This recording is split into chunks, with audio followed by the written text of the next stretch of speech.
Well, hello there. You're watching the press preview. A first look at what is on the front pages. Time to see them, what is making the headlines, with the associate editor of the Daily Mirror, Kevin Maguire, and the consultant editor of the Daily Mail, Andrew Pearce. Welcome to both of you. Here with us until just before midnight. Front pages then, let's start with the Telegraph. Russia's claim that it has test-launched a new intercontinental ballistic missile is on the front of the Telegraph. It also has a new photograph of the Queen released to mark her 96th birthday. The Eye says Tory rebels fear a backlash due to the controversy surrounding Boris Johnson's recent fine for breaking lockdown rules. The Guardian reports the Prime Minister's bid to block an inquiry into whether he misled Parliament over Partygate has failed, saying a motion has instead been tabled to delay any probe. The Mirror picking up on Prince Harry's US interview and his dither on whether or not he will join the royals for the Queen's Jubilee celebrations in June. The Metro leads with Prince Harry saying he feels his mother, Princess Diana, is watching over him and has helped him cope with the split from the royal family. And the Financial Times picking up on the Netflix story, saying it lost close to 40% of its market value after a fall in subscribers. Quick reminder that by scanning the QR code you'll see on screen during the programme, you can check out the front pages of tomorrow's newspapers while you watch us. Still a few more to come in. So let's return then to Kevin Maguire and Andrew Pearce, who are with us now. Andrew, you kick this off then. Let's start with the Eye. Tory rebels fear being burned by Johnson. I thought that was electorally, but it seems to be just generally, doesn't it, after the Owen Paterson lobbying scandal, they say. So bring us up to date. Yeah, they've got themselves into procedural tiz here, the government. So there was a Labour tomorrow. I think it's bizarre they're doing it tomorrow because the Prime Minister's in India, long-arranged trip to India, big trade mission, was tabling a motion to try to ensure that the Standards Committee, Commons Committee, all-party committee, chaired by a Labour MP but with the Tory majority, investigates whether the Prime Minister misled the Commons when he said there were no parties or if there were any events, no rules were broken.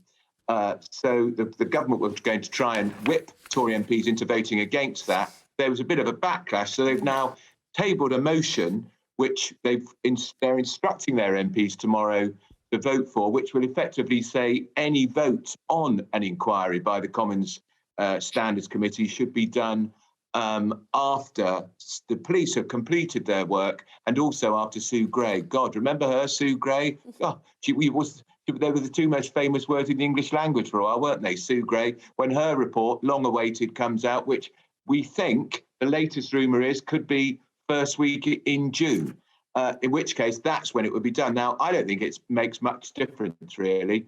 I can see why for the Prime Minister he doesn't want any inquiry before local elections. But it wouldn't be completed before that time anyway. And what he's trying to do is kick the inquiry into the long grass for a few more weeks. But the reason some MPs got upset about it, sorry to go on about this, is because it has unfortunate echoes of Owen Paterson. That same committee we're talking about here, the Standards Committee, found Owen Paterson, a former Tory cabinet minister, guilty of egregious breaches of the ministerial code in lobbying government ministers in return for companies who he's being paid by.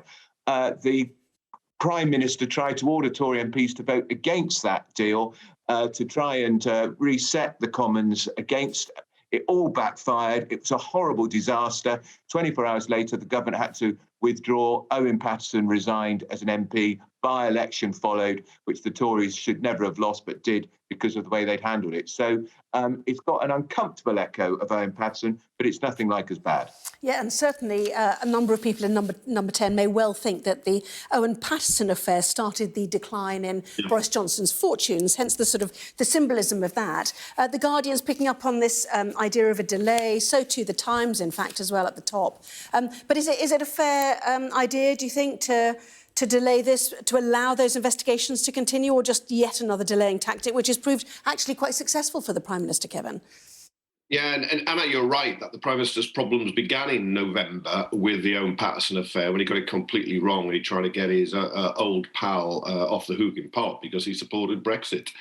and it backfired spectacularly. And then the party revelations started coming in my own paper, the Daily Mirror, by my colleague Pippa. And number 10 just tried to stonewall and deny it instead of putting his hand up and admitting there had been mistakes. But there's no guarantee after the police and Sue Gray have finished and published their reports that there will be an inquiry, because this is a block presented as a delay by Downing Street, because they want it postponed, because, as The Guardian and The Eye and other papers point out, there was a big pushback by some Conservative MPs. How many would vote against? Well, it's probably a small number, but a larger number were threatening to abstain.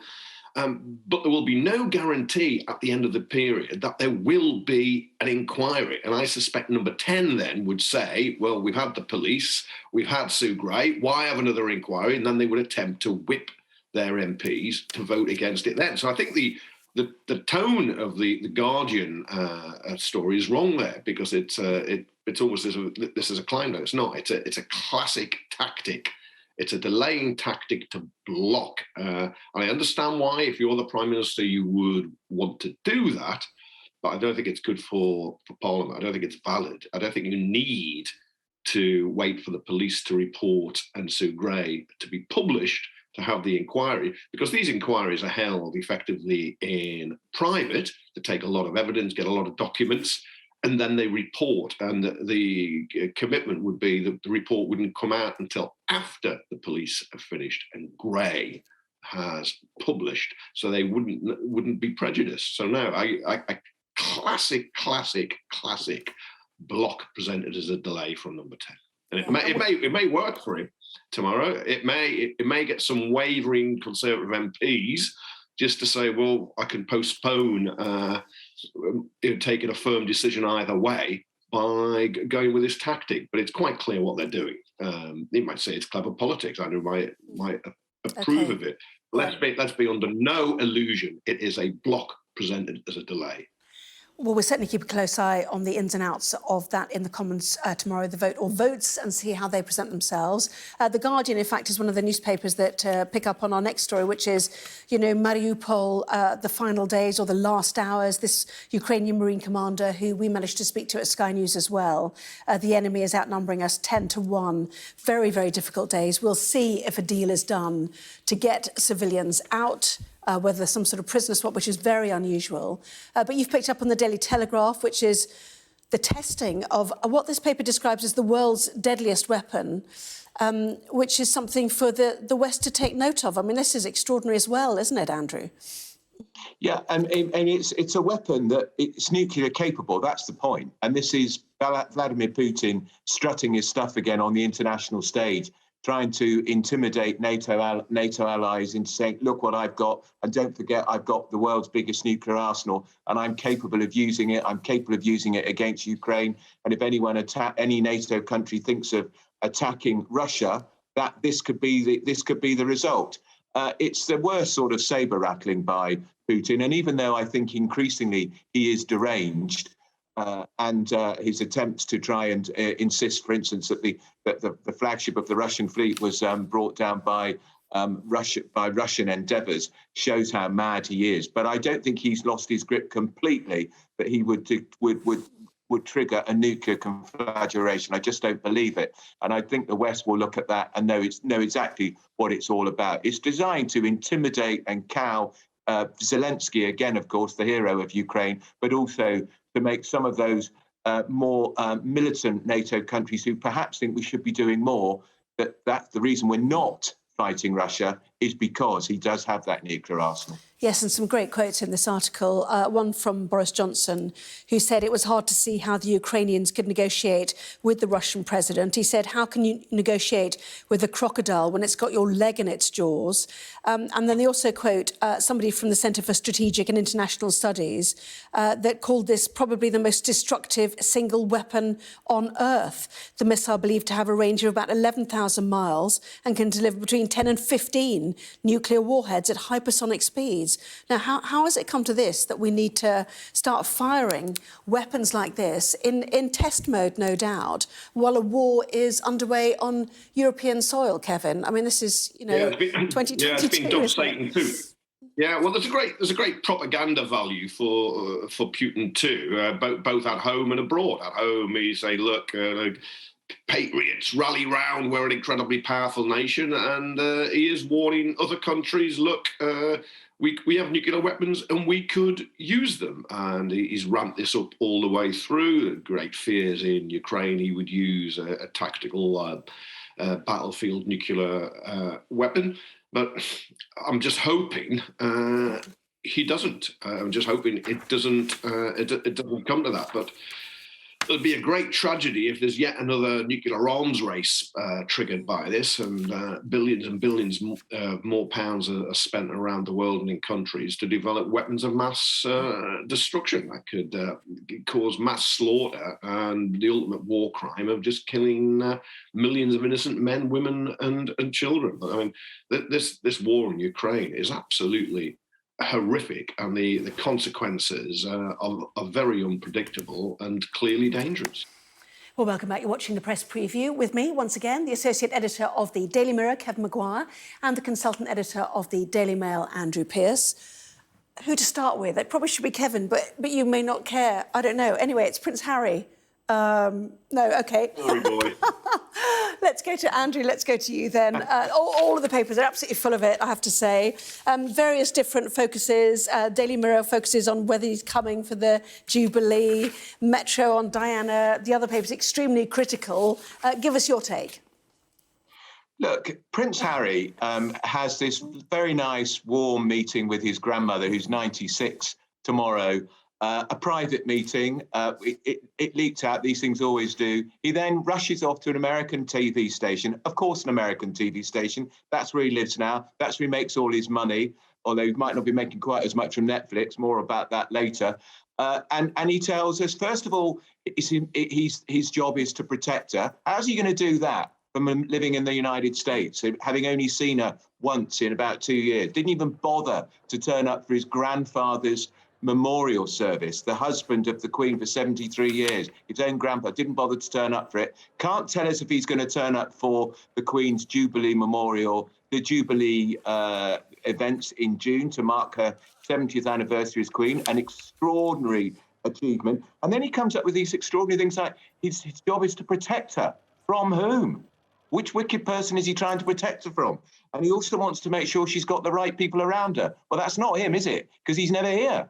It is the most bizarre, weird interview. And it's very touching that he thinks his mother, Diana, is looking over him. And that's a very nice thing for him. But really, this is going to do nothing whatsoever to improve his relationship with his father, the future king, with Camilla, the future queen, not least because we know that book's coming out in a few months' time. In time for Christmas. It's a kiss and tell about the royal family, which will pour even more oil on troubled waters. So how is that going to protect the Queen, who he so say loves and cares so much about? Well, in happier pictures, at the very least, the Queen is all over the front pages. This photograph released for her birthday, the birthday portrait. There is the Guardian's take on it. Amidst her fell ponies on the Windsor estate, a photo taken by Henry Dalal, we're told, the photographer who was commissioned to take a similar official portrait to mark her 90th birthday as she heads to Sandringham to celebrate. So we wish her, indeed, a very happy birthday. Leaves you a minute to talk about what's happened to Netflix from the FT. I don't know. I'm just looking at that picture. She's the one in the middle, isn't she? Because her hair's the same colour as those horses. Honestly, she's 96 and beloved by the nation. Now is not the time. Yeah. Do continue. Yeah, but that's what you monarchists always say. Look, there's about a fifth or a quarter of us who are Republicans and might not have any animus towards her as a person. Kevin, Netflix. Move it on, Netflix. You've got 30 seconds. There we go. Let him dig a hole. Yeah. Let him dig a hole. Just read the headline. That's all you've got time for. I know, it's going to have a new series of The Crown, isn't it? It's not going to save its 40% loss in share price, but the big boom days are over. My subscription went up £1 a month, and I'm just thinking, well, do I carry on with it too? They're going to lose subscribers. They've got competition now. They can't just keep bumping up their prices. Well, fine, they're just gonna, kill the golden goose. Well, this is about stock market, or its stock market figure plunging, as it talked about the fact that it's set to lose another 2 million who will be leaving the streaming service. A decade-long reverse, first time they've gone down. Certainly, last night we talked about the impact of losing its market in Russia as well. Anyway, we'll see you in a moment, won't we? Thank you both very much indeed for now. Thank you.